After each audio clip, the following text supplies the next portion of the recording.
খুঁজে বের করে নিকেশ করার অভিযানে নেমে শহীদ হলেন স্পেশাল ফোর্সের কমান্ডো ঝন্টু আলী শেখ।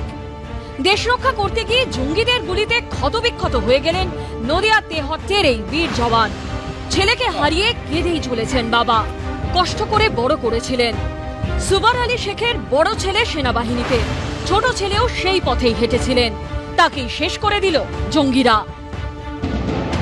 বাড়ি এসে আমাকে সময় সান্ত্বনা দিয়েছে, আমার ছেলের হাতে গুলি লেগেছে। আমি তাহলে আল্লাহ আমার ছেলে ভালো তুই, আমার ছেলে ভালো থাক। আর আমি জানতে পারছি আমার ছেলে নেই, আমার ছেলে নেই, খুব কষ্ট করে মানুষ করেছে। ঝন্টু আলী শেখের অপরাধ, তিনি ভারত মাতার বীর সন্তান, দেশকে রক্ষা করছিলেন, তাই মুসলিম হওয়া সত্ত্বেও তাকে ঝাঁঝরা করে দিল জঙ্গিরা। আর আদিলের অপরাধ ছিল তিনি মুসলিম হয়েও হিন্দু পর্যটকদের বাঁচানোর চেষ্টা করেছিলেন, একমাত্র প্রতিরোধ গড়ে তুলেছিলেন। তাই জঙ্গিদের কাছে তিনি হয়ে গেলেন কাফের, বিধর্মী। कश्मीरी मुसलमान जिसने जो बच सकता था, जिसने हिंदू क्राउड को बचाने के लिए अपनी जान दे दी, उसका भी एक वर्णन बहुत जरूरी है। उसी एक कश्मीरी मुसलमान अपनी जान दे गया ताकि देश के कुछ हिंदुओं को बचा सके। পেহেলগাঁওয়ের ঘটনার পর কাশ্মীরের বিভিন্ন প্রান্তে জোরদার করা হয়েছে জঙ্গি দমন অভিযান। পেহেলগাঁও থেকে 164 কিলোমিটার দূরে উধমপুরে সকাল থেকে দফায় দফায় চলছে সেনা জঙ্গি গুলির লড়াই।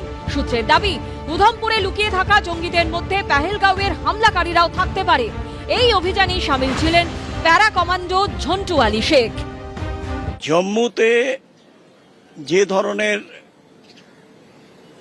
টেররিস্ট অপারেশন করছে ওরা, এবং তার প্রতিবাদে, তার বিরুদ্ধে ভারতীয় সৈনিক এবং প্যারামিলিটারি ফোর্স সংঘবদ্ধভাবে যেটা করছে সেটা কিন্তু চলতে থাকবে।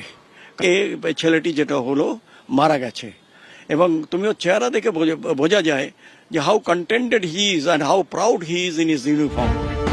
14 বছর আগে ভারতীয় সেনাবাহিনীতে যোগদান করেন ঝন্টু আলী শেখ। 1.5 বছর আগে তার পোস্টিং হয় কাশ্মীরে, সেখানেই শহীদ হলেন। প্রদ্যোৎ সরকারের রিপোর্ট, এবিপি আনন্দ।